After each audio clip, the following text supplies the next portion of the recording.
안녕하십니까. 이주천 TV입니다.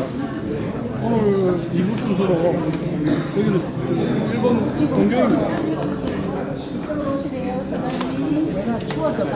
이승만 대통령 기념사업회 일본 총회 지부가 설립됐습니다. 2부 순서로 트루스 포럼이 있는데 일본으로는 정운천 전 국무총리께서 이승만 의원과 발제가 있고, 두 번째로는 문무일 기념사업회 사무총장님의 기적의 대한민국에 발제가 있고, 세 번째로 이정호 감독의 네, 안내 말씀드리겠습니다. 이렇게 좀 자리를 안 계시면 곧 있으면 트러스 포럼이 시작되오니 자리를 해 주시길 바라겠습니다.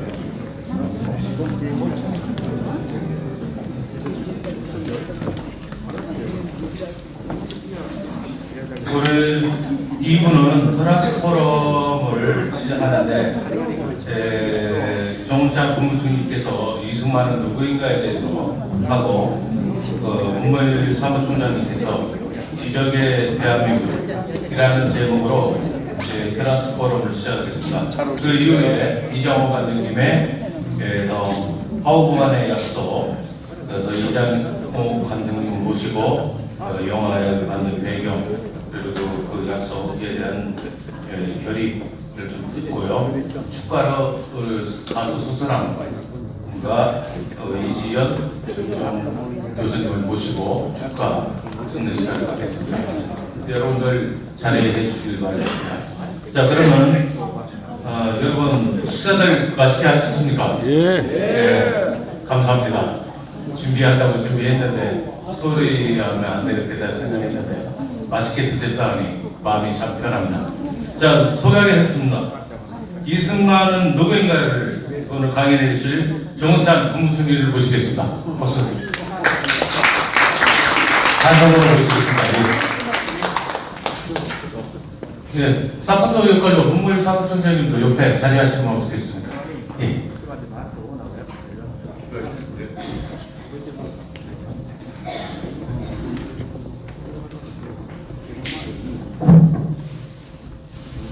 네, 다시 나왔습니다. 오전에 지루하지 않으셨어요? 좋았습니다. 정말요? 예. 오후에는 더 지루하지 않았습니다.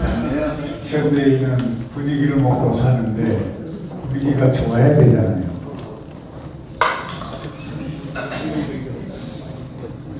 지난 3월 26일은 이승만 대통령이 탄생 150년 되는 날이었습니다. 말할 것도 없이 이승만 건국 대통령 기념사업회는 정동교회에서 영숙한 추모식을 했습니다. 그러나 사회에서 이승만 대통령의 150주년 생신 여기에 대해서 아주 냉담해 보였어요. 무관심하다고 그럴까요? 되게 속이 상하고 안타까웠습니다. 그래서 저는 세상에 잘 알려져 있지 않은 이승만 대통령의 면모를 소개해서 이승만 대통령에 대한 일반의 이해를 돕고자 해서 이 글을 썼습니다. 아까 말씀드린 제가 발제지가 좀 없어서 영어를 부분적으로 읽어드릴 테니까 양해해 주시기 바랍니다. 우선 대제학과에서 공부한 20대 청년 언론인 이승만은 고종 폐위를 음모했다는 독립협회 사건에 연루되어서 1899년 1월 한성 감옥에 투옥되었습니다. 자유를 빼앗기고 고문을 당한 상황에서도 그의 타오르는 열정은 1904년 독립정신 집필로 표출되었습니다. 잘 아시다시피 독립정신은 세 가지 주제가 있습니다. 하나는 당시 조선의 문제점을 지적한 것이고, 두 번째는 주변 열감의 움직임을 분석한 것이고, 세 번째는 우리 조선 사람들이 해야 할 일들을 제시하며 조선 왕정 체제를 민주공화정으로 바꿔야 한다는 주장입니다. 이것은 이제 말할 것 없이 나중에 대한민국 제헌헌법의 건국 이념으로 이어졌습니다. 이 책은 1904년에 원고가 완성되었는데 당연히 영어의 몸이기 때문에 감옥에 있었기 때문에 조선에서 출판할 수가 없었죠. 그 후 1910년 LA에서 처음 책으로 만들어졌고 그러나 일제강점기 내내 일본 제국의 금소로 지정되었습니다.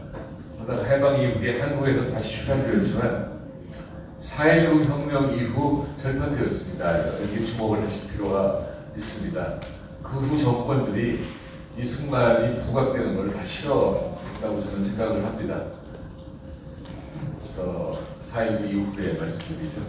어떻든지 그러나 1993년에 이 책이 재출간되었죠. 하여간 이것이 대한민국 재헌헌법의 건국 기념으로 됐다는 것이 굉장히 중요한 게 아닌가 생각을 합니다. 그 다음에 이승만 대통령은 뭘 하셨냐? 젊은 이승만은 뭘 했냐? 그러면 이승만은 1904년 8월 석방되어서 고종의 밀사로 미국에 갔다가 그곳에 남아서 유학을 했습니다. 그러나 조선 독립을 꿈꾸는 그의 미국 생활은 순탄하지 않았습니다. 조지 워싱턴 대학, 하버드 대학, 프린스턴 대학을 졸업했지만 당시 미국 지식인 사회는 일본에 너무 경도되어 있었기 때문에 일본의 적대적 언행을 서슴지 않았던 이 박사의 입지는 매우 좋았습니다. 그러나 워싱턴과 하와이를 오가는 그의 독립운동 여정은 그야말로 지칠 줄 모르는 지구력과 대단함으로 가득했습니다. 감옥에서 나온 사람은 금방도 미국에 왜 보내냐고 알 수 있을지 모르지만 당시 이승만 대통령과 가까웠던 선교사들이 고종한테 말을 해서 조선의 사정을 미국에 잘 알리도록 하려면 이승만을 미국에 보내야 된다 해서 파견된 것 같습니다. 어쨌든 간에 벌써 이 두 가지만으로도 이승만 대통령의 타고남이 다 증명된다고 생각되지만 하여간 이 대통령의 타고난 정치적 감각과 희애는 태평양 전쟁을 예견한 일본의 가면을 벗긴다. 조펜 인사이드 아웃 1941년에 나온 책에서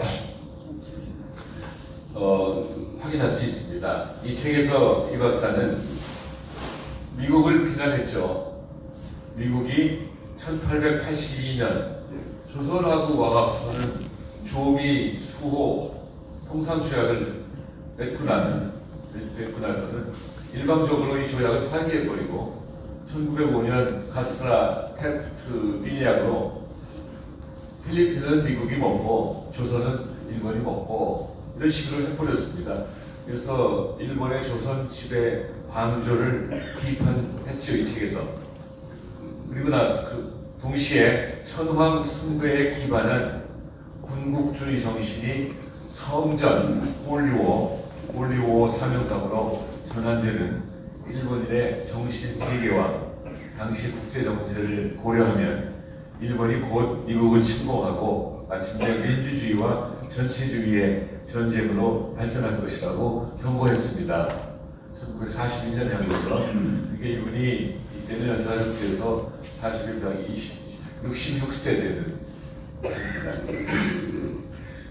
그러나 불과 반년 뒤 일본이 진주만을 기습 공격하자 일본의 침략을 예언한 책으로 베스트셀러가 됐습니다. 저는 누가 주의를 기울이지 않았는데 전쟁이 일어나니까 이승만 오랐구나 이런 식으로 됐다는 말씀이죠. 그 책이 나오자 그 책이 베스트셀러가 되자 1938년에 대지 굿 올프로 노벨상을 받은 펄벅이라고 아시죠?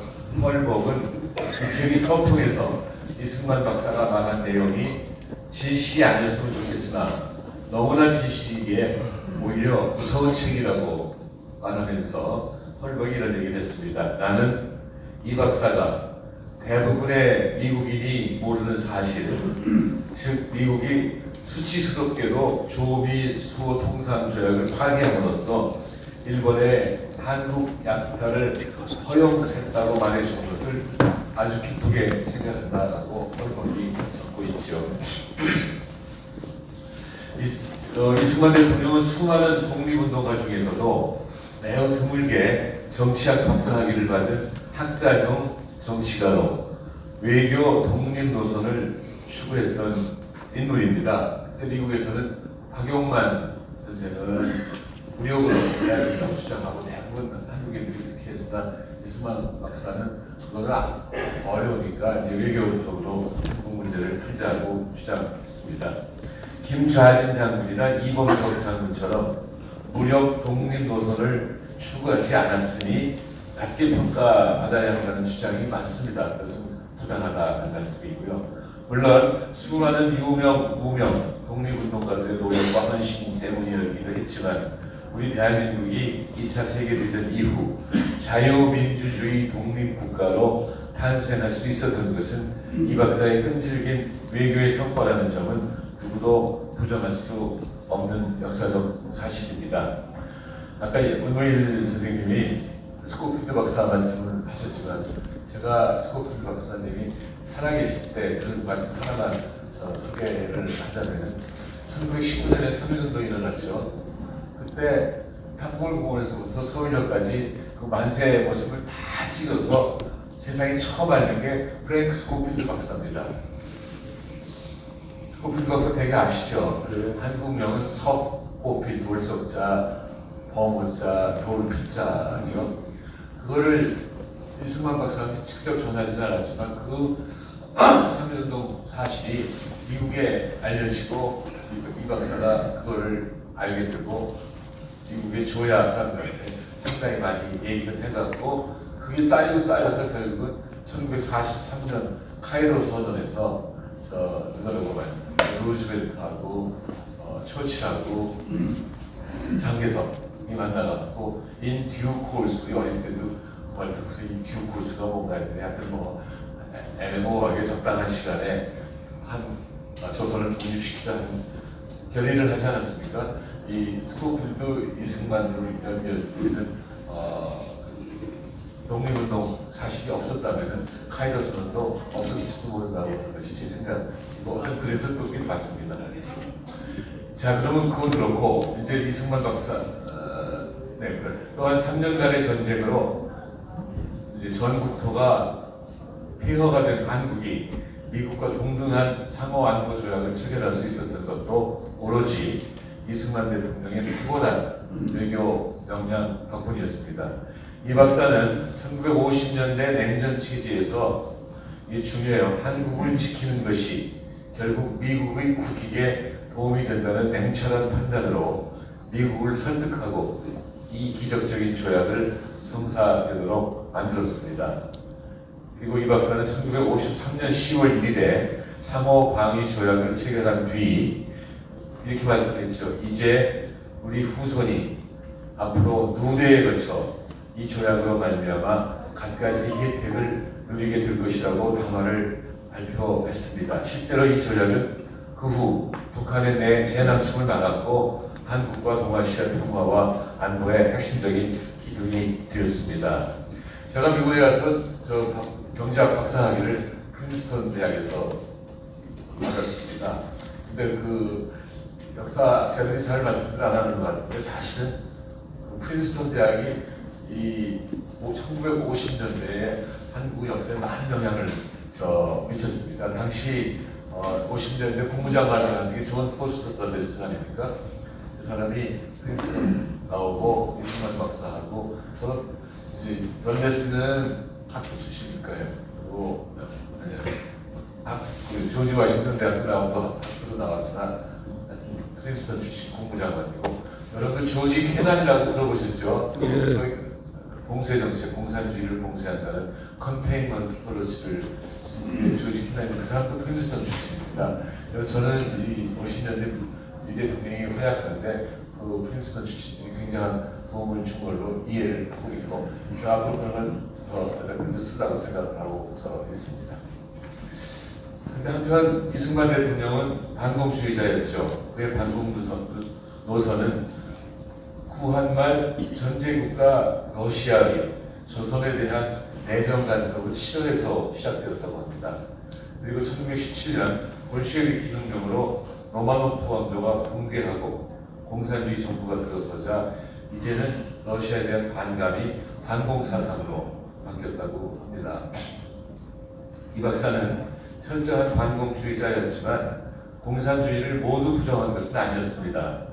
이 박사는 1923년 3월 태평양 잡지에 공산당의 무당이라는 논설을 썼습니다. 그 내용은 대체로 다음과 같습니다. 읽어드리겠습니다. 프랑스 혁명과 미국 공화제 성립 이후 인류 역사상 처음으로 신분 계급 제도가 혁파되고 노예 해방이 이루어져서 인민의 평등주의가 시작되었습니다. 그러나 다른 한편 자본주의 발달로 빈부격차가 생기고 경제적 노예 계층과 계급 제도가 만들어졌습니다. 이거 다 이 박사가 한 말씀입니다. 공산당이 이를 평등하게 하자는 주장은 옳습니다. 그러나 균등하게 나누자는 것은 틀렸습니다. 공산당의 부당함은 5가지로 요약됩니다. 토지, 건물 등 모든 재산을 나눠 가지자는 것, 자본가를 없애자는 것, 지식계급을 없애자는 것, 종교단체를 없애자는 것, 궁극적으로 정부도 군대도 국가 사상도 없애자는 것이 공산주의입니다. 우리는 이 박사 말씀이죠. 일치 단결하여 잃어버린 국가를 먼저 회복하고 세계의 당당한 자유민주주의 국가를 만들어서 군사력을 키워야 한다 이렇게 얘기를 했죠. 이 박사는 공산주의를 왜 싫어했냐면 원래 자유롭기를 바라는 인간의 본성을 거역하면서 국민을 지배하려는 사상 체계로 규정하고 공산주의는 반드시 망할 것이라고 단언했는데 적어도 일시적인지 모르지만 1990년대 초반에 다 망했다고 말할 수 있지 않습니까? 저는요 1917년 러시아 혁명이 발발한 지 불과 6년 만에 또한 1차 대전 후에 유럽의 지식인들이 다 공산주의에 넘어갔습니다. 그 이유는 공산주의가 매력이 좀 있었을지도 모르지만 1918년 이후에 너무 생활들이 어려워 유럽에서 공산주의를 예찬하는 지식인들이 많이 늘어났는데도 불구하고 공산주의의 본질을 꿰뚫어보고 반공사상을 설립한 이 박사의 희안에 경의를 표하지 않을 수 없습니다. 저는 이거 이제 제가 지금 하고 있는 활동을 한 문단으로 좀 소개해 드리려고 합니다. 저는 자유민주주의에서 경제적 평등을 푸는 단서가 동반성장에 있다고 생각합니다. 동반성장이란 같이 성장하고 공정하게 나누어서 함께 잘 사는 사회를 만드는 일입니다. 제가 솔직히 말씀드리면 어떻게 얘기했냐면 동반성장이란 더불어 성장하고 함께 나누어서 더 잘 사는 사회를 만드는 일이다 이렇게 소개를 하고 다녔는데 2달 전에 천안에 있는 상명대학 천안 캠퍼스에 가서 강의를 했어요. 교수, 학생, 일반인들 많이 나왔는데 강의가 끝난 다음에 어떤 잘 차려 입은 할머니가 한 70대 되셨을 것 같은데 저한테 질문을 하시는 거예요. 더불어가 뭡니까?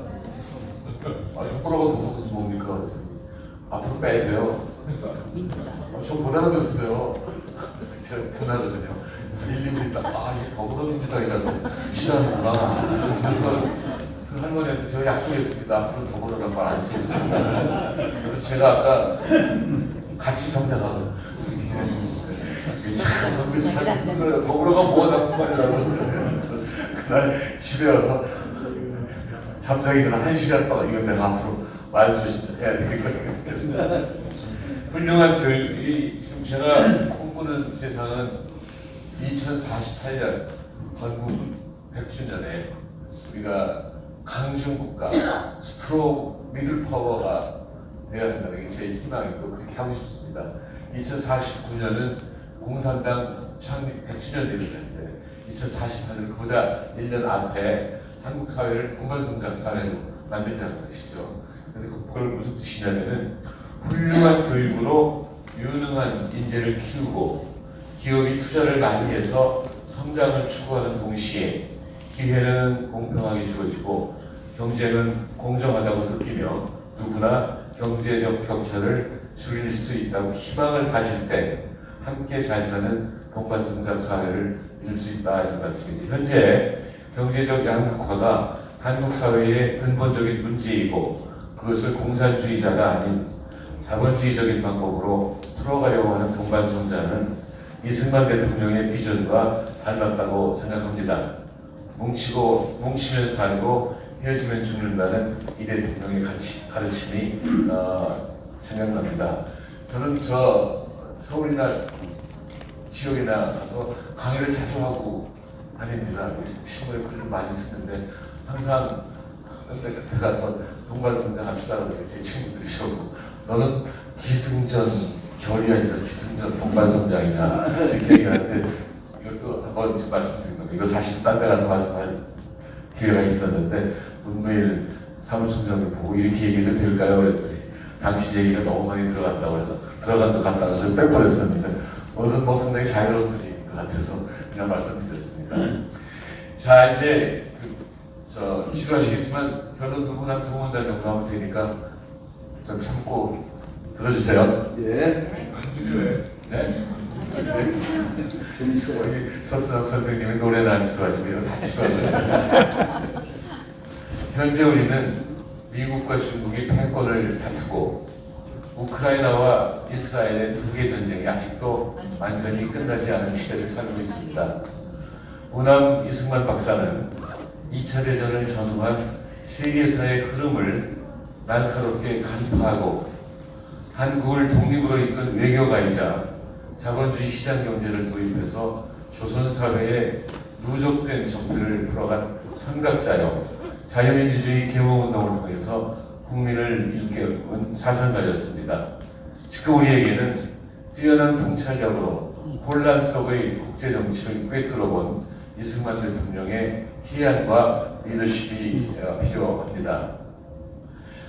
보세요. 이승만 박사는 대다수 조선 백성이 들어보지도 못했던 자유민주주의의 본질을 이해했던 가치 지향의 정치가였습니다. 그래서 그는 4.19 의거 일주일 후 부정을 보고도 일어서지 않는 백성은 죽은 것이라며 깨끗이 권좌에서 물러났습니다. 이따가 하보만의 약속이라는 영화 보시면 여기 그런 장면이 나옵니다만 이승만 박사는 1956년하고 1960년에 대선에서 부정 선거를 할 필요가 없었어요. 56년에는 신익희 선생님이 후보에다가 일찍 돌아가시고 60년에도 조명옥 박사가 그때 처음 그 병원 이름을 들었지만 월터 리드 뭐 육군병원이라고 신문에 안 났지만 월터 리드 육군병원에도 돌아가셨기 때문에 부정선거를 할 필요도 없었는데 그 밑에 사람들이 자기들이 부통령 되려고 이렇게 부정선거를 했다는 걸로 저는 생각하고 있습니다. 그런 사람을 밑에 사람을 시킨 거는 또 이 박사의 책임입니다. 최종 책임자는 이 박사가 아니겠습니까? 그러나 자꾸 이 박사가 자기가 탑이 나서 부정선거를 했다는 인식이 한국에 좀 많이 있어서 참으로 안타깝다는 말씀을 드리고 싶습니다. 그리고 여기서 정말 가족과 같은 관계니까 그냥 또 한 말씀 더 거칠게 말씀을 드리자면은 저는 이 박사가 왜 삼성기원을 했는지 또 4.4.5 이분을 왜 하려고 그랬는지 어릴 때부터 의문을 많이 가졌는데 지금 생각해보니까 1875년이 조선시대인데 아무리 미국 가서 공부를 많이 하고 박사 받고 했다고 조선시대의 배경이 있기 때문에 가부장적 생각을 하시지 않았다는 생각이 듭니다. 조선 사람들이 누가 자유민주주의 뭐 해방 후에 1945년에 10년 더 되도록 얼마나 알았겠습니까? 그래서 저는 아버지 같은 생각으로 내가 그냥 넘겨도 되구나 하는 걱정으로 하신 게 아닐까라는 생각을 해봤습니다. 끝으로 고맙게도 2012년 10월 이승만 박사의 모교인 프린스턴 대학은 그의 박사학위 취득은 1910년에 있었습니다만 100주년, 사실 정확히는 102주년을 기념해서 그를 위해 강의실 하나를 이승만 홀, 10만 리 렉처홀로 명명했습니다. 그리고 해마다 이승만 박사 추모 강연을 개최하기로 했습니다. 그 첫 강의는 제가 했습니다. 2012년 10월 3일이죠. 제목은 희망, 연민, 그리고 도전정신. 콜로나 한국이 걸어야 할 길, Hope, Compassion, and the Can-Do Spirit. 콜로나 Korea's Path Forward였습니다. 수백 명이 모여서 당시에 큰 관심을 보였죠. 지난 수십 년간 우리나라에서는 초대 대통령 이승만의 부정적인 측면이 지나치게 강조되어 왔습니다. 다행히 최근 이 박사에 대한 재평가가 활발하게 이루어지고 있습니다.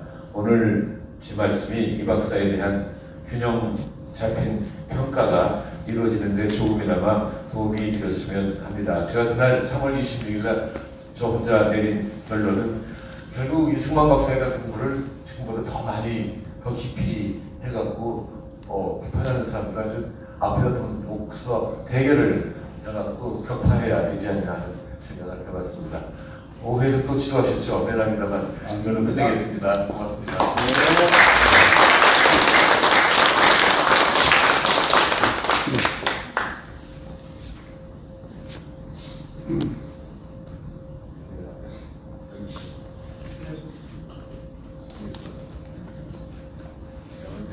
다 있어요. 편하시겠는데. 다시 한번 봐.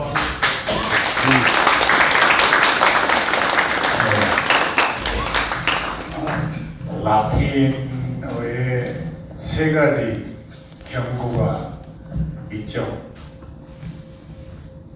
가르페디엠에서 현실에 충실하라. Right now.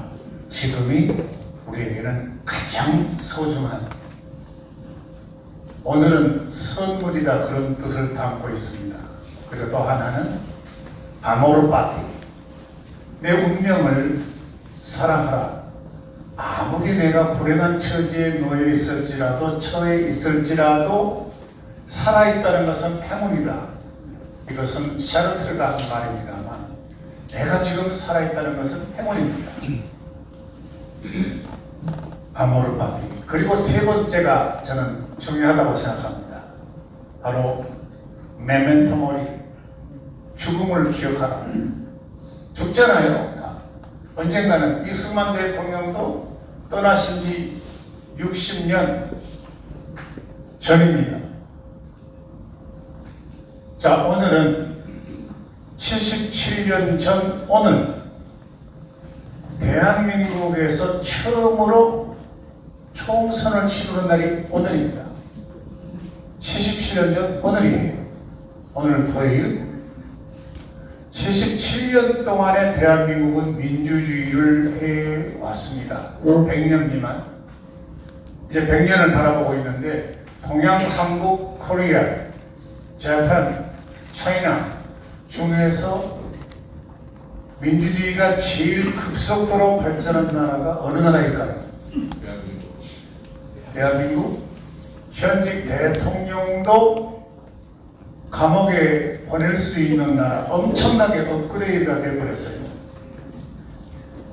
대한민국이 하다 보니까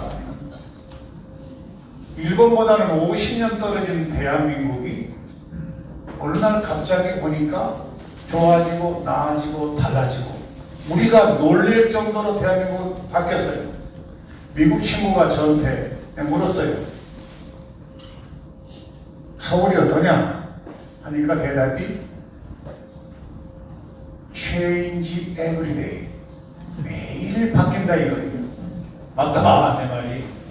하루가 다르게 바뀌어요. 그런데 대한민국이 어떤 나라인가 우리가 알아야 됩니다. 미국에 사는 한인들이요, 대한민국을 어떻게 보냐면은 먼저 미국을 재미없는 천국, 재미없는 천국이래요. 그러면 대한민국은 재미있는 지옥. 아프시는 사람은 긍정하시는 거 같아요. 재미있는 지옥. 근데 친구가, 미국에 있는 친구의 딸이 나한테 아주 예뻐요. 우리 김정 교수처럼 아주 예쁜 딸이 저한테 미스터문 한국 드라마 좀 나한테 갖다 달래. 영어를 어떻게 하는데? 트랜슬레이트 된 거, 번역된 거? 왜 내가 그래서 왜 한국 드라마가 좋으냐 하니까 대답이 very complicated. 복잡하다 이거예요. 한국 사람들이 굉장히 복잡하다 이거예요. 드라마가 재밌대요. 일본 뭐 오신도 있고 뭐 많았잖아요. 스바키 산지로 이런 뭐 재밌는 드라마도 있는 걸로 알고 있는데 한국 드라마가 재밌어요. 복잡해요. 한국 정치가 복잡합니다. 음모도 그렇고 엄청나게 복잡해요. 하루를 살려고 치면은 엄청나게 겪어야 될 일이 많습니다. 한국 사람, 대통령 말도 안 듣는 사람이 한국 사람. 아무리 부족해도 내가 MB보다 못한다? 내가 윤석열보다 못해? 천만에. 다 똑똑해요. 정무 감각이 뛰어난 한국 택시 운전기사들 얘기 들어보세요. 그러면 한국이 갖고 있는 자산이 없어요. 자산이 뭐 있어요? 한국의 자산은 대한민국 국민들입니다. 국민 각자가 위대해요. 제가 지금 의동에 살고 있거든요. 대통령 선거가 어떻고 뭐 국민의힘이 어떻고 더불어민주당이 어떻고 이거 관심 별로 없어요. 죄들 떠들어봤자 별로 담담하게 생활을 해나가는 한국 국민들은 건강합니다. 생각보다는 어떤 면으로 보면 겁이 없어요. 김정은이가 뭘 때리든 말든 해봐라. 배짱만 들어있는 게 한국 사람이에요. 우리의 기질은 우리가 알고 있잖아요. 그럼 한국이 어떻게 저렇게 업그레이드가 됐는가? 아까 정 총리께서도 지적을 했지만 1917 and 18 볼셰비키 혁명 쭉 이어지면서 코멘테른 국제공산주의가 되면서 그걸 간파한 사람이 5, 6년 후에 1923년에 하와이에서 공산당 당부당 공산당에 대한 연구를 꺼낸 사람이 우남 이승만이에요. 공산당은 안 된다. 우리가 30년대 1920년대에 이승만 대통령이 상해 임시정부에 가셨거든요. 초대 대통령으로 가서 뭘 느꼈냐면 공산당 아이들한테 혼났어요. 이론적으로 이미 간파를 하고 있는데 공산주의자들에 대한 협박도 많이 받았고 그래서 23년에 나온 게 공산당 당부당이에요. 평생 동안에 걸쳐서 이 양반은 공산주의와 싸움에 살았던 사람인데 제일 중요한 것은 1945년 해방이 됐잖아요. 45년 8월 6일에 히로시마, 3일 후에 9일에 나가사키. 언제 폭탄은 한 번에 몇십만 명 죽었잖아요. 그리고 손을 들었습니다. 그리고 해방이 됐어요. 독일은 동서독으로 쫙 갈려졌어요. 그런데 엄밀히 따지면 전범 국가인 일본이 쪼개져야 되는데 한국이 쪼개졌어요. 남북으로 쪼개졌는데 이때 구라파 지역 전부 공산화되고 있잖아요. 중국도 공산화됐고 북한도 공산화됐잖아요. 딱 한 군데 사우스 코리아 대한민국 해방 공간 3년 동안에 무슨 일이 벌어졌느냐. 3년 동안에 남한 땅에 있는 정당이 60개 그리고 모든 게 사회주의 공산주의가 완전히 판을 잡고 있었어요. 꽉 잡고 있었습니다. 이때 좌익과 우익의 싸움이 굉장했잖아요. 절대로 우익 쪽에서 이길 수가 없어요. 그걸 떼기를 쳐서 공산주의와 정면으로 맞서서 자유민주주의 대한민국을 건국한 인물이 바로 우남 이승만입니다. 혼자서 거의 일궈내다시피 싸워서 이겼습니다. 분투했습니다. 자유민주주의 대한민국을 건국해서 그로부터 세월이 훌쩍 지나왔습니다. 그런데 이승만은 어떻게 됐느냐? 절대 권력은 절대 부패한다. 맞아요. 왜 그랬을까요? 저는 신생 대한민국의 역대 대통령들이 왜 불행할까? 불행합니다. 행복한 대통령이 있나요? 다 불행합니다. 저는 그렇게 분석합니다. 혼자서 거머쥐고 일을 했기 때문에 되지가 않습니다. 만기 친남은 있을 수가 없어요. 일은 나눠서 해야 되는데 그 시스템을 운영을 못했던 게 신생 대한민국의 한국 대통령들의 흔적입니다. 이승만 대통령도 마찬가지예요. 박근혜 대통령에 이르기까지 모든 대통령들이 만기 친남형 혼자 다 하려고 해요.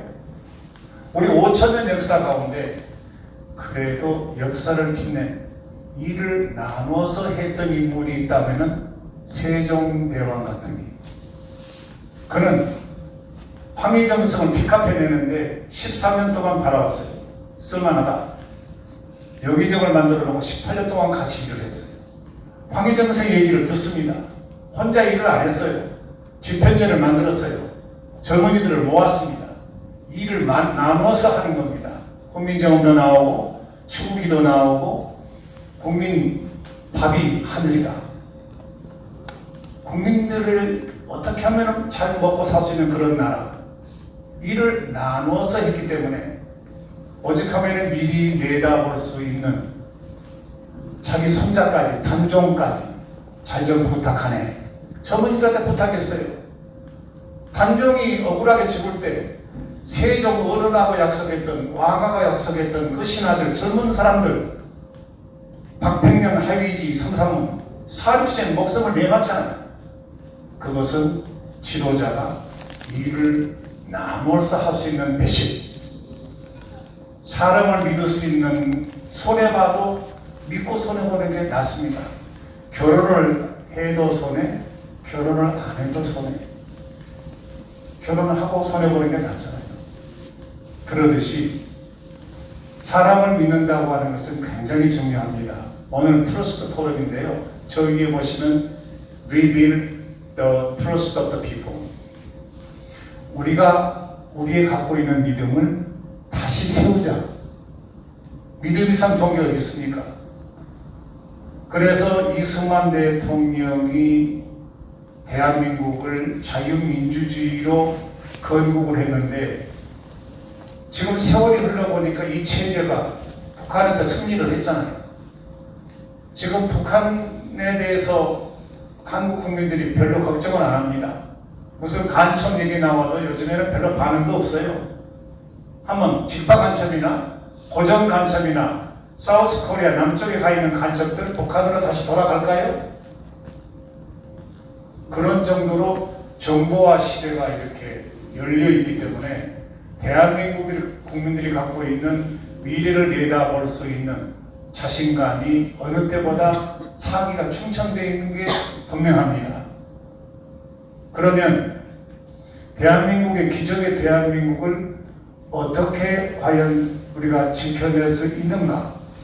그게 가장 소중한 우리의 과제가 아닌가 싶은 그런 생각이 듭니다. 자, 기적의 대한민국을 창출한 대한민국의 국민들이 갖고 있는 인성이 뭔가요? 우선 국론이 갈려 있습니다. 쪼개져 있습니다. 갈라졌습니다. 찢어졌습니다. 병들었습니다. 고장이 났습니다. 그럼 이걸 어떻게 고쳐요? 그것은 어른의 정치, 스승의 정치가 없기 때문에 그렇습니다. 스승도 없고 어른도 없습니다. 노장창이 함께 더불어서 나라를 지켜가야 되는데 차세대한테 줄 게 아무것도 없어요. 지도자는 말을 듣는 위치에 있는 사람이 지도자입니다. 지도자는 말하는 사람이 아니에요. 지도자는 들어주는 자리거든요. 많은 사람들이 말을 하고 싶어 합니다. 내 의견을 말하고 싶어 합니다. 듣는 사람은 없어요. 나이 들은 어른이 얘기를 길게 설명하면 바로 그때부터 꼰대가 되버립니다. 그러면 우리 대한민국의 스승의 정치, 어른의 정치를 할 수 있는 그런 방법은 없을까? 모두가 다 탓만 하고 있습니다. 내 탓이라고 말하는 사람은 없습니다. 내 잘못이라고 말하는 정치인은 없습니다. 세상을 바꾸는 게 정치잖아요. 세상을 바꾼다고 하는 정치인들이 다 쓸만한 사람들이에요. 학력도 좋죠. 스펙도 좋죠. 자랑할 만한 아주 우수한 사람들이에요. 그런데 그 사람들이 실력 발휘를 못하고 있거든요. 왜 못하고 있을까요? 그것은 스승의 정치, 어른의 정치가 상실됐기 때문에 그렇습니다. 반드시 그걸 세워줄 수 있는 기적의 대한민국을 이끌어 나갈 수 있는 그런 리더십을 발휘를 해야 되는데 그게 안 되고 있거든요. 자, 이승만 대통령의 주소를 한번 확인을 해보겠습니다. 우선 독재자. 독재자 하면은 이승만 대통령이 바로 수식어로 이렇게 따라옵니다. 그런 독재자일까요? 싱가포르의 이관유 수상 같은 사람은 36년 이상을 싱가포르 통치를 했어요. 공무원 월급을 70% 한꺼번에 올린 적이 있습니다. 왜? 그렇게 한꺼번에 70% 부정부패를 막기 위해서 승리했어요. 지금도 그의 아들까지도 통치를 했고 싱가포르는 지금 가면 청정한 나라, 깨끗한 나라, 믿을 수 있는 나라, 정직한 나라가 싱가포르. 지금 소득이 9만 불입니다. 맨하탄이 10만 불인데 싱가포르이 9만 불이에요. 우리는 겨우 4만 5천 불 정도. 그 깨끗한 나라를 만든 게 싱가포르 이관유예요. 장기 집권을 했습니다. 이승만 대통령과 함께 같이 출발한 사람이 독일의 콘라드 아데나우어입니다. 이승만 대통령이 11년 동안에 하야를 했습니다. 아데나우어는 14년 동안 통치해서 독일을 바꿔놨습니다. 독일을 이렇게 세웠어요. 훗날에 독일이 통일이 됐습니다. 죽어도 완성을 한 사람이 콘라드 아데나우어, 그도 독재자입니다. 오래 했고 말이 많았어요. 독재자. 이런 프레임이 씌워졌거든요. 독일은 성공했습니다. 통일을 했습니다. 한국은 현재 진행형입니다. 통일은 아직도 먼 것 같은 그런 느낌에 우리가 자 독재자라고 하면 멀리 미국 프랭클린 루즈벨트 기억 잘 하시잖아요.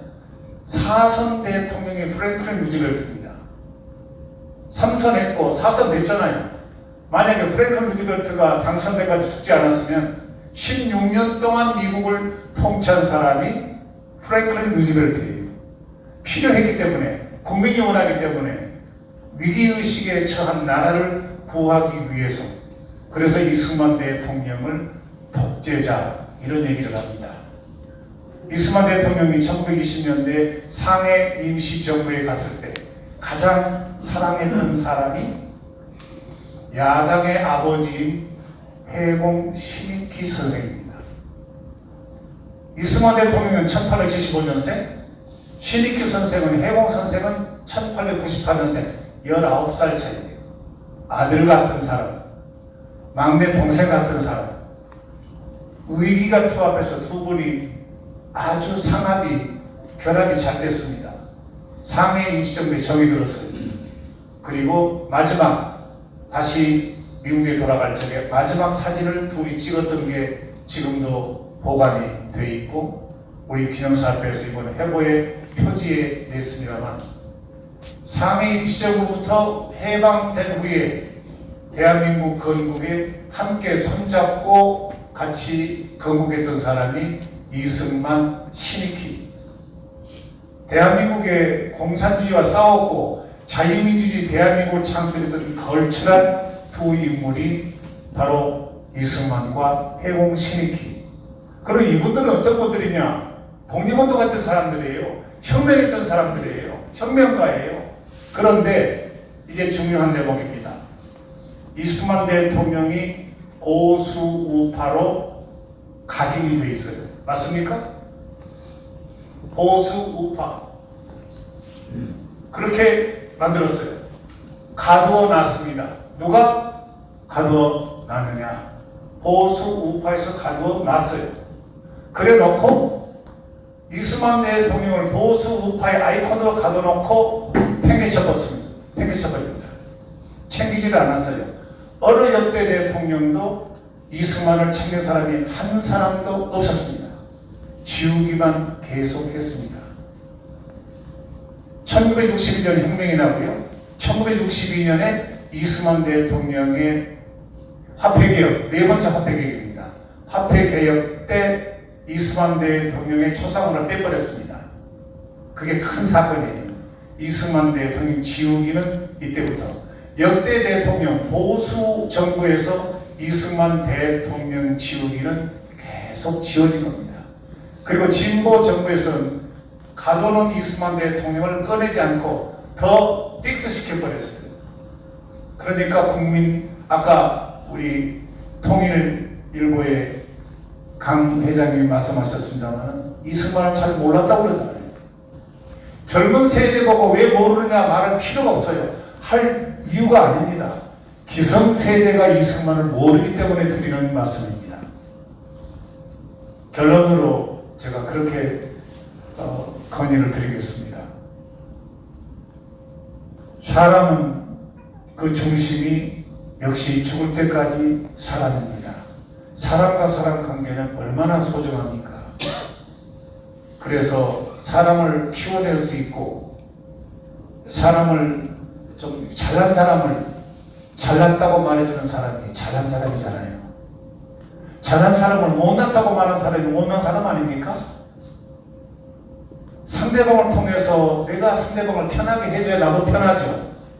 상대방이 uncomfortable, 불편한데 내가 어떻게 편할 수가 있나요? 상대방을 키워줄 수 있고 믿어줄 수 있는 그런 정도로 대한민국이 업그레이드가 되고 국민 인성이 바뀌어지게 되면 지금 대한민국이 K-팝부터 시작해서 K-컬처럴 문화가 뜨고 있잖아요. 그 뜨고 있는 K-물결을 짓밟고 있는 게 정치권입니다. 정치권? 제대로 갈 수 있을까요? 앞으로 어떻게 될까요? 국민들이 그렇게 쉽게 휘둘러지지는 않을 겁니다. 어떤 정부가 들어서든 간에 대한민국의 100년을 바라보는 대한민국 민주주의는 저는 앞으로 건강하다고 진단하고 있습니다. 하루아침에 대한민국이 우습게 되지는 않을 거라는 확신을 갖고 있습니다. 때문에 사람을 키워낼 수 있는, 사람을 키우고 더욱더 칭찬해주고 우리가 함께 갈 수 있는 그런 스승의 정치, 어른의 정치, 그런 분위기가 업그레이드 됐을 때 대한민국의 내일은, 대한민국의 기적은 보장받을 수 있다 하는 그런 말씀으로 두서없이 제 말씀을 정리를 하도록 하겠습니다. 고맙습니다. 네, 감사합니다. 두분 패널 보시고 좋은 말씀 많이 들었습니다. 우리나라가 업그레이드하는 이번 계기가 됐으면 좋겠습니다. 지금 여러 가지 정치적 혼란이 더 잘 되기 위한 하나의 길이라 생각하니까 더 힘이 납니다. 그리고 오늘 이 자리를 위해서 잠깐, 아까 우리 정 총리님이나 전화 질문 있으신 분 그러세요. 예. 포럼인데 질문 안 받아요. 예. 여러분 질문 있으신 분들 손들어 거소로 표명을 해주시면. 저는 그렇게 이해할 수 있겠어요. 윤석열, 한덕수, 권성동, 또 한 사람 있죠? 권영세. 네 사람이 점심을 했는데 이 네 사람 중에서 누가 점심값을 냈을까? 윤 대통령? 아니고, 한덕수? 아니고, 권영세? 아니고, 권성동? 아니고, 식당 주인이 돈을 낸다. 그렇게 대답하겠습니다. 민심이 천심이라고 그러잖아요. 흐름이 있잖아요. 대충 우리 인간이 영적인 존재입니다. 말 안 해도 알아듣잖아요. 커뮤니케이션에서도 흔히 non-verbal communication 그런 학문이 있습니다만 감으로, 결로, 촉으로 느끼잖아요. 국민들이 갖고 있는 여당에 대한 기대가 아니라 흐름을 읽어보고 있잖아요. 한 줄만 딱 텔레비전 봐도 알아요. 그런데 어쩌면 민심에 반하는 그런 캠페인이 성공할 수 있을까? 뒤집어서 말하면은 아까 우리 정총리 말씀하신 대로 갖다 바치는 격이 되지 않을까 그런 염려가 우선 앞서기 때문에 참 걱정이에요. 그런데 소중한 것은 저는 그런 견해를 갖고 있습니다. 만약 모두가 다 걱정하고 염려하고 있는 사람이 대선 당선이 되면 걱정거리가 옵니다. 정치는요, 제가 아는 정치는 입성보다 수성이 훨씬 힘듭니다. 가서 갖는 건 좋은데 그걸 지키는 건 훨씬 어렵습니다. 내년에 지방선거가 와요. 내후년에 총선이 와요. 국민이 돌아서 버리면 어떻게 감당을 해요? 내년 지방선거, 그 다음에 총선거 전면은요, 윤석열보다 훨씬 위험한 국면에 들어가기가 십상입니다. 그런데 거기다 내놓고 마음대로 해요? 돌아갈까요? 그리고 한마디 더 추가하자면 저 미국 시민입니다. 그리고 한국 국민인데요. 미국의 시각에서 보면은 미국에서 제일 신경 쓰는 게 중국이에요. 미국의 중심은 일본이거든요. 그러나 지금 현재 상황을 정리를 해보면은 미중 패권 싸움의 중심 지역으로 떠오르는 게 대한민국이에요. 대한민국 그만큼 업그레이드가 돼버렸어요. 무시할 수가 없어요. 대한민국을 무시하고 미중 관계 거래를 한다? 그건 불가능합니다. 그런 측면에서 미국에서 갖고 있는 사우스 코리아에 대한 그 인식이 정치적인 그런 것도 계산해 놓고 다음 새 정부가 정치를 해야지 미국 무시하고 또 국민 무시하고 국민이 있는 거 다 제껴놓고 달린다? 마음대로 갈까요? 저는 거기에 대해서는 그렇게 큰 걱정을 하지를 않습니다. 그렇게 넉넉하게 넘어갈 대한민국 국민이 아니라는 뜻으로 저는 정리를 합니다. 너무 질문이 길었습니다.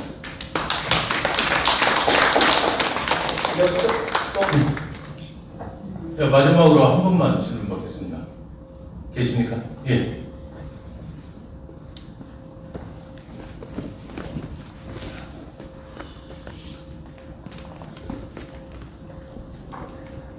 예, 안녕하십니까. 민남도 신발지 부의장 박정석입니다.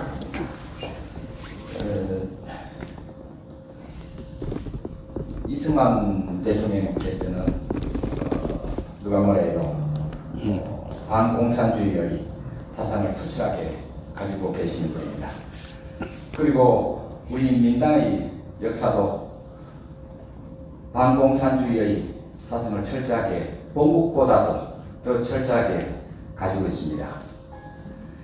문재인 정권 때 우리나라가 극좌로 시작한 여러 정부들이 많이 있습니다. 그 중에 민당의 간부들을 전혀 한 번도 만나보지 않았다는 것과 저 북한 세력의 조직인 조총련과 하나되라고 민당에게 압박을 가한 정권입니다. 네, 여러분들 잘 모르실 수 있습니다만 그 정도로 극좌로 지금 흘러가고 있습니다. 이야기는 다음 이야기는 한국에서 이제 최근에 이제 건국 대통령의 기념관이 들어선다고 하니까 참 기쁩니다. 그리고 그 다음은 들어서고 나면 박정희 부국 대통령의 건국 그 기념관도 들어서 가지고 우리나라가 진정으로 새 출발하는 나라가 되어졌으면 좋겠습니다만 우리 트러스 포럼 관계자분들도 많이 힘써가지고 우리 보수 우파가 제대로 국가를 이끌어 나가는 어떤 그런 기틀이 만들어졌으면 좋겠는데 많이 힘써 주실 수 있습니까? 네. 질문. 저는 뭐 심각합니다만 그게 저는 일본에서 보기는 그게 상식이라고 보고 있습니다. 그리고 저 질문이랄까 좀 견해 차이랄까 성 총장님께 일리가 있는 말씀입니다만 어른이 정치하는 사회가 되면은 이런 일이 없어진다. 그거는 정말 저희 장박보다 여하튼 그 이승만 대통령님이 정신으로 보면은 이승만 대통령 정신이 위반되지 않은가 저는 생각합니다. 저는 제가 공부를 못해서 죄송합니다. 이승만 대통령 같으면은 불의에 대해서 싸워라, 뭉쳐라, 이겨라 이렇게 나올 겁니다. 그래서 이 분리에 돌아가고 있는 이 우리나라 정치 판세가 말입니다. 이 보통 저 대한민국 국민이 마음이 넓으니까 다 넘어갈 거다. 그런데 저는 그렇게는 쉽지 않다고요. 잘못하면은 우리나라가 이승만 대통령께서 세운 나라가 그 거꾸로 가는 것 아니냐 걱정이 큽니다. 잘 됐으면 그렇게 됐으면 좋겠습니다. 예, 우리 1번 하나 봅시다. 지금 조청년하고 우리 민단이 조청년 한 2만 소속은 2만 7천 명 정도입니다. 그런데 조청년 조직은 이중조직 체제가 되고 있습니다. 학습조라는 북한노동당 세포조직이 3천 명이 있습니다. 이 사람들이 각 조직에 전부 들어가고 있습니다. 아마 우리 민단에도 여러 가지 영향력이 있다고 봅니다. 우리나라는 분단된 상태에서 그렇게 잠잠하게 말입니다. 대응해서 싸우지 않고 이길 수 있겠습니까? 미국이 그렇게 해준다 하더라도 우리가 직접 일어서서 안 싸워가지고 이길 수 있겠습니까? 저는 그렇지 않다고 생각합니다. 예, 저희 질문입니다.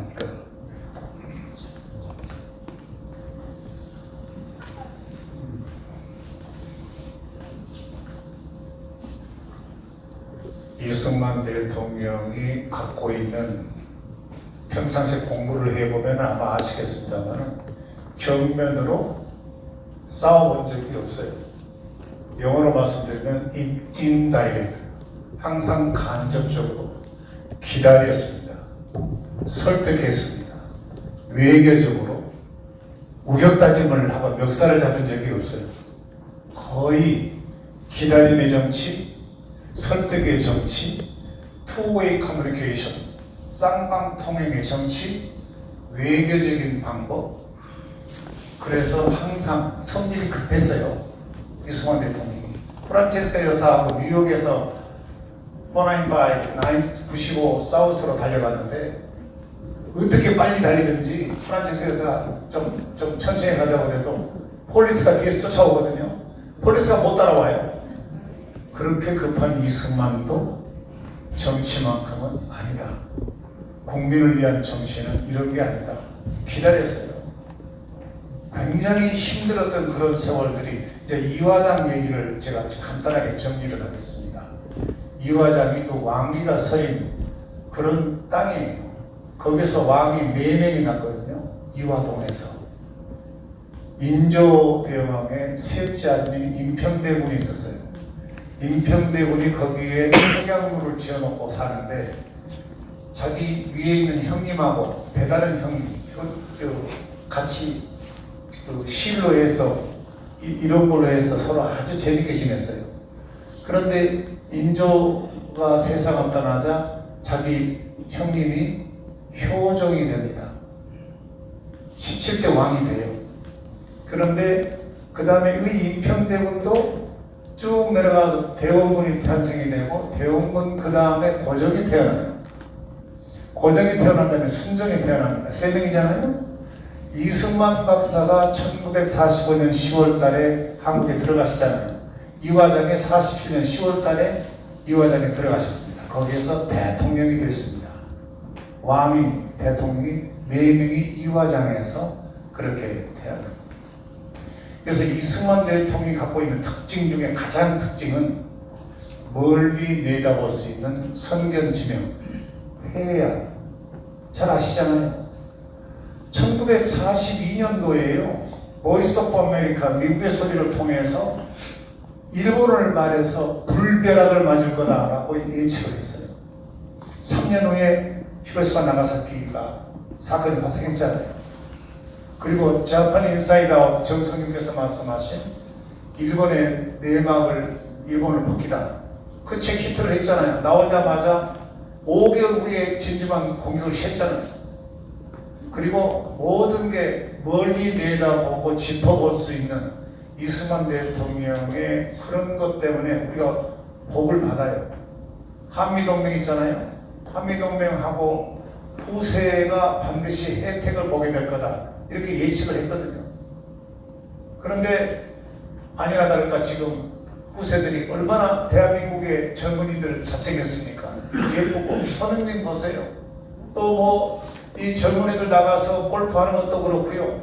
지금 쓸만합니다. 세계 젊은이들 가운데 아마 동양 삼국에서 일본, 중국, 대한민국 아이들 보면 우리 대한민국 아이들이 제일 쓸만하고 순발력도 있어요. 괜찮아요. 그런데 요즘에 이제 걱정이 되는 게 젊은이들 여담입니다만은 젊은이들이 데이트를 해도요. 남녀간에 데이트를 하잖아요. 그전에도 그랬어요. 우리 학교 때도 여학생이 남학생 붙여 앉아가지고 남학생이 여학생한테 I love you 하면 여학생이 yes I do. 그럼 여학생이 또 물어요. Do you have money? 남학생이 I don't have money. 그럼 여학생 get away. 그게 한국 여성들이에요. 여성들이 살펴났습니다. 대한민국 여성들 쓸만해요. 여자들한테 잘못했다가는 국물도 없어요. 아마 여기 오신 분들은 어젯밤에도 봤습니다만 정말 좋으신 분들, 객기에 참 옛날에 큰 대구 같은 집에 그 안방 마니 같은 분도 보이고 인물도 좋으신데 아마 집에서 상당히 많은 역할을 하신 분들 같은데 이런 분들한테 잘못하면 정말 국물도 없어요. 대한민국 여성들 참 쓸만합니다. 그렇기 때문에 대한민국 역사는요, 여성의 역사. 그런 대한민국 여성을 끌어낸 사람이 세계에서 으뜸갈 정도로 1948년, 지금으로부터 70여 년 오늘 애기옷보다는 아주머니가 투표를 했어요. 민주주의를 그렇게 시작한 이승만의 그 성심 어린 고통은 우리가 이해를 해야 됩니다. 그 양반 재산이 아무것도 없잖아요. 이화장밖에 없어요. 이화장.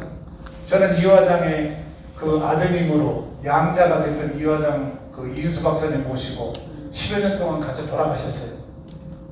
그 조용한 양반이 아마 만나보신 분들 많을 거예요.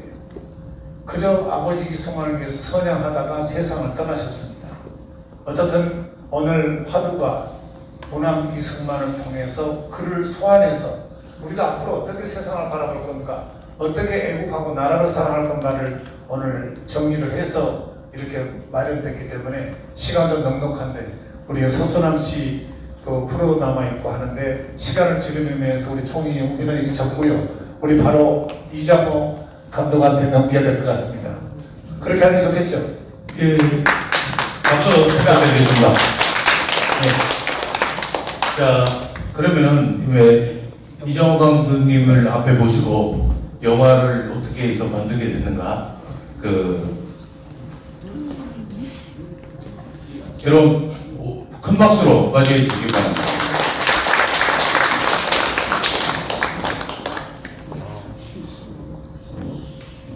오늘 말씀을 들어보고 그래도 지금 대한민국이 앓고 있는 문제가 저희를 괴롭히고 답답하게 만듭니다.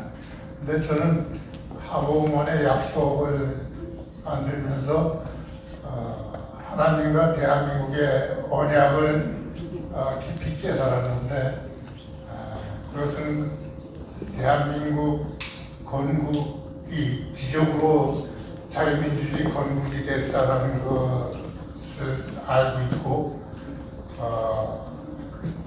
그 당시에 남한의 그 여론이 국민 여론이 미 군정에서 여론조사를 했는데 앞으로 대한민국의 그 정치 체제를 어떤 걸 원하느냐 했더니 국민들의 70%가 사회주의를 원했습니다. 그리고 7%가 공산주의. 그러니까 합쳐서 77%죠. 자유민주주의는 14%밖에 안 됐습니다. 그런 시국에서 자유민주주의 대한민국이 건국이 된다는 것은 이거는 하나님이 아니면 할 수가 없는 겁니다. 하나님이 이승만 대통령을 선택해서 자유민주주의 건국을 했기 때문에 오늘의 세계 선진 10위권 안에 들는 그런 기초가 마련됐다고 생각되거든요. 그 다음에 중요한 거는 그러면 하나님이 건국만 기적으로 일으키셨나? 하나님이 대한민국과 원형을 건국만 했었는가? 그렇지 않습니다. 현재도 하나님은 지금 대한민국을 역사를 이끌어 나가시고 있어요. 그런데 왜 이렇게 부정적인 움직임이 대한민국에 있을까? 저는 그거를 반증할 수 있는 게 이승만 대통령이 건국했을 때의 그 고통, 앞으로 미래에 대한 걱정 이런 거를 생각하면 지금은 아무것도 아닌 거죠. 이승만 대통령이 그 과거에 그 해방에서 물러나실 때까지의 그 나라에 대한 걱정이라든지 이런 거는 우리가 지금 앓고 있는 걱정에는 아무것도 비교가 안 된다고 봅니다. 그래서 지금 뭐 이재명이 뭐 쌍권이라든지 이런 말하자면 반국가 세력 같은 느낌이 강한 시절이지만 이게 단면 교사로 대한민국의 이 현실을 극복하는데 굉장히 중요한 기회라고 저는 생각합니다. 그래서 국민 계몽이 이루어져야 되는데 그 국민 계몽이 결국은 이재명의 범죄적 그런 과거라든지 또 쌍권 세력이 갖고 있는 정도에 어긋나는 이런 고집이라든지 이런 것들이 결국은 국민들한테 반면 교사로 해서 계몽이 돼서 더 좋은 현재를 만들 거라고 그것이 하나님이 대한민국에 언약하고 보호하신다는 약속이 이루어지는 거라고 생각하고 있고 더 지나서 미래의 남북 통일은 자유민주주의 대한민국을 통해서 이루어진다라는 확신을 갖게 됩니다. 그래서 이번에 그 이승만 대통령과 박정희 대통령의 지난 역사를 화면으로 편집하면서 느낀 것은 하나님이 대한민국을 보호하시고 대한민국의 기적을 일으키시는 그 역사는 남북 통일될 때까지 계속 진행된다고 믿고 확신하고 있습니다. 그래서 대한민국이 G2 국가, 전 세계에서 미국과 대한민국이 선두에 달리는 그 국가가 되는 날을 저희들은 아마 볼 수 있을 것이라고 생각합니다. 그때는 한미동맹이 오히려 미국에 의해서 한국에 손잡는 것이 미국 쪽에서 오히려 손잡는 그런 시대가 올 거라고 저는 생각합니다. 이제 이 영화를 보시면서 그걸 확인해 주시기 바랍니다. 감사합니다.